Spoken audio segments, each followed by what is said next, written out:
సర్కారీ ఆసుపత్రులకు మహర్దశ పట్టనుంది. కార్పొరేట్ హాస్పిటల్స్ తరహాలో మౌలిక సదుపాయాలు కల్పించేందుకు సర్కార్ ప్రయత్నిస్తోంది. ముందుగా టీచింగ్ ఆసుపత్రుల్లో ఫెసిలిటీస్ కల్పించి పేషెంట్లు ఇబ్బంది పడకుండా చూడాలనే ఉద్దేశంతో 100 రోజుల ప్రణాళిక సిద్ధం చేస్తోంది.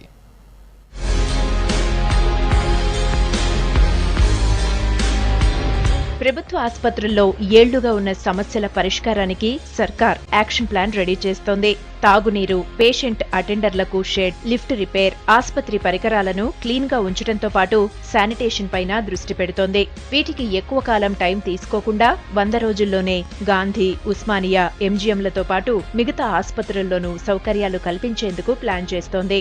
100 days యాక్షన్ ప్లాన్ లాగా తీసుకొని అందరం ఒక ఉద్యమం లాగా ఈ గవర్నమెంట్ హాస్పిటల్స్ మీద ప్రజలకు ఉన్న ఒక దురభిప్రాయం తొలగించి వీళ్ళకి కావాల్సింది ఇంకోటి ఏంటంటే మంచినీరు, కరెంట్. కానీ హాస్పిటల్స్ బాగుంటే పేషెంట్స్ వస్తారు. మీరు చేసే సేవలు మీరు చేస్తున్నారు కానీ చూడగానే ఒక లుక్ లేదు. సో దానికి కావాల్సిన కార్డ్స్ కానీ, తర్వాత లాకర్స్ కానీ, ఐవీ స్టాండ్స్ కానీ, స్ట్రెచ్చర్స్ కానీ, వీల్ చైర్స్ కానీ అన్నీ కొత్త కొనమన్నారు. ఇప్పటికే హెల్త్ డిపార్ట్మెంట్ కు వివిధ అవసరాల కోసం 3000 కోట్లు కేటాయించగా వీటిలో ప్రియారిటీ హాస్పిటల్స్ ను ముందుగా బాగు చేస్తారు.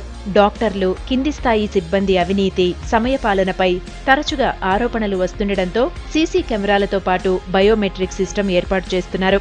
ఎంఆర్ఐ, సిటీ స్కాన్, ఎక్స్రే మిషన్లు అదనంగా తెప్పించుకునేందుకు పూర్తి అధికారాలను ఆసుపత్రి సూపరింటెండెంట్లకే అప్పగించనున్నారు. ఎక్విప్మెంట్ మీకేం కావాలి, మీకు ఎక్స్రే మెషిన్స్ ఎన్ని కావాలి, మీకు ఎంఆర్ఐ, సిటీ స్కాన్ ఎన్ని కావాలి. మంత్రి గారు స్పెషల్గా ఏం చెప్పారంటే గాంధీలో ఉన్న ఎంఆర్ఐ, సిటీ స్కాన్కి లోడు వాళ్ళు పేషెంట్స్ సరిపోతుంది. లేదండి, అన్ని రెండు కొనేద్దామని డిసైడ్ చేశారు. సార్ అన్నారు 2 కాదు 3 అయినా అవసరమైతే కొనేద్దామమ్మా, ఎన్ని కోట్లైనా పర్లేదు, ఎందుకంటే బడ్జెట్ వచ్చింది.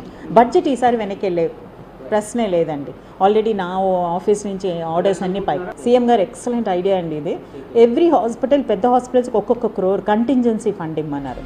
ఆసుపత్రుల్లో మెరుగైన సౌకర్యాలు కల్పించేందుకు 100 రోజుల యాక్షన్ ప్లాన్ రెడీ చేయడంపై డాక్టర్లు సంతోషంగా ఉన్నారు. ఆసుపత్రుల్లో వైద్య సిబ్బంది కొరతతో పాటు నీటి సమస్యలపై ముందుగా శ్రద్ధ పెట్టాలని కోరుతున్నారు. కేసీఆర్ గారు వైద్య రంగం మీద ప్రాముఖ్యత ఇచ్చి నిన్న ఒక ప్రభుత్వ బ్యాంకు ద్వారా ఒక 5 హాస్పిటల్స్ కొత్త బిల్డింగ్లు కడతా అని చెప్పేసి అనౌన్స్ చేయడము మాకు చాలా సంతోషకరంగా అనిపిస్తుంది. 100 రోజుల యుద్ధ ప్రాతిపదికన 100 రోజుల ప్రణాళిక అని చెప్పేసి హాస్పిటళ్లను ఆధునీకరించి మంచి సదుపాయాలు కల్పిస్తా అని చెప్పిన గవర్నమెంట్కి చెప్తున్నందుకు మేము మా తరపున అన్ని రకాల సహాయ సహకారాలు అందజేస్తామని చెప్పేసి అనుకుంటున్నాము. యుద్ధ ప్రాతిపదికన చేస్తేనే ఈ 100 రోజుల్లో ఉన్న హాస్పిటల్స్ అన్నీ డెవలప్ చేసుకోవడానికి అవకాశం ఉంటుంది. అందరిని ఇన్వాల్వ్ చేయాల్సిన అవసరం ఉంది. సర్కారీ ఆసుపత్రుల బాగు కోసం ప్రభుత్వ నిర్ణయం పేషెంట్లకు మేలు చేయనుంది. అయితే సిబ్బందే కాక ఆసుపత్రికొచ్చిన ప్రతి ఒక్కరూ సర్కారీ దవాఖానాలు మనవేనన్న విషయాన్ని మర్చిపోకుండా ఉండాలని కోరుతున్నారు.